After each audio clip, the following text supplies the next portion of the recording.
प्रयागराज के महाकुंभ में मची भगदड़ में कई लोगों की मौत हो गई, लेकिन सिर्फ मौत होने तक का ही मामला नहीं, बल्कि कई लोगों को अपने शव घर तक ले जाने के लिए खासी मुश्किलों का सामना करना पड़ा और खुद मृतक के परिजनों ने व्यवस्थाओं की पोल खोल कर रख दी। नमस्कार, मैं हूं अनुराग श्रीवास्तव और आप देख रहे हैं लोकमत हिंदी। प्रयागराज के महाकुंभ में आपने भगदड़ की डराने वाली तस्वीरें देखी होंगी कि कैसे लोग भगदड़ में भागते हुए नजर आए और भगदड़ में लोगों की मौत हो गई।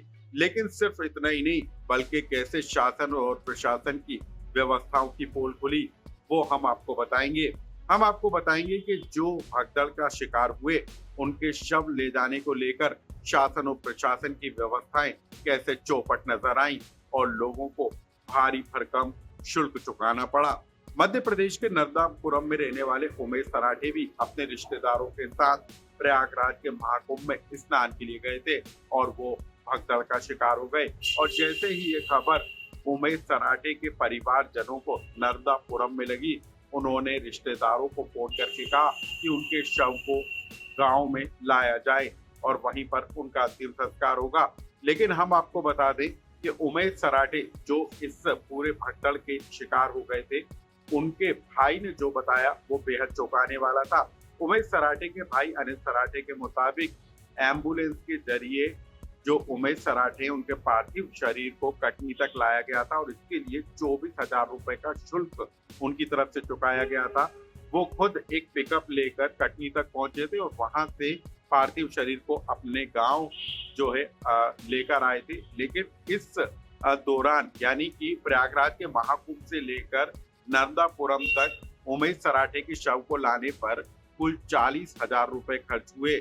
उमेश सराठे के भाई अनिल सराठे ने बताया कि उन्हें प्रशासन की तरफ से कोई मदद नहीं मिली। शासन और प्रशासन की तरफ से कोई मदद उनको नहीं दी गई और अलग अलग 4 गाड़ियां बदलने के बाद वो अपने भाई का पार्थिव शरीर जो है नर्मदापुरम तक ला सके। क्या कहना है उमेश सराठे के भाई अनिल सराठे का, आप उसे सुन लीजिए।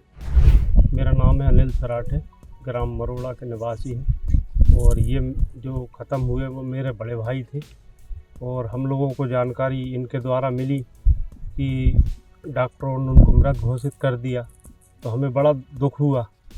तो फिर हम जैसी भी हमसे सुविधा बनी, हम लोग यहाँ से निकले लेने के लिए और इन लोगों को फ़ोन लगाया कि आप लोग भी वहाँ से कोई वाहन करके आओ और लेके आओ इनको गांव।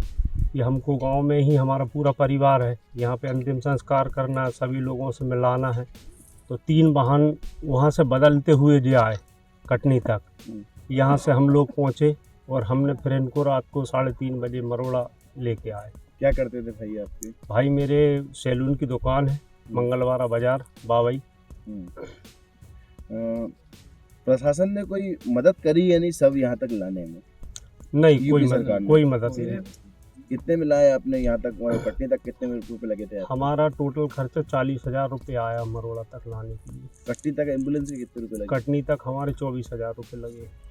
अब हम आपको बता दें कि प्रयागराज के महाकुंभ में भगदड़ का शिकार हुए उमेश सराठे नर्मदापुरम के एक गांव में सैलून चलाने का काम करते हैं। यानी कि उनकी आय किस तरह की होगी, उनकी आर्थिक स्थिति किस तरह की होगी, इस बात का अंदाजा लगाया जा सकता है। और उमेश सराठे अपने सालों के साथ जो है प्रयागराज के महाकुंभ में स्नान करने के लिए पहुंचे थे, लेकिन वो भगदड़ का शिकार हो गए और उनके सालों के साथ उनके पार्थिव शरीर को नर्मदापुरम तक लाया गया। लेकिन इस दौरान जो व्यवस्थाओं की पोल खुली वो बताती है कि कैसे शासन और प्रशासन ने पार्थिव शरीर को घर तक ले जाने के लिए कोई व्यवस्था नहीं की और लोगों को परेशानी का सामना करना पड़ा और करीब 40,000 रुपए प्रयागराज के महाकुंभ से लेकर नर्मदापुरम तक लाने में परिवार वालों को खर्च करना पड़े।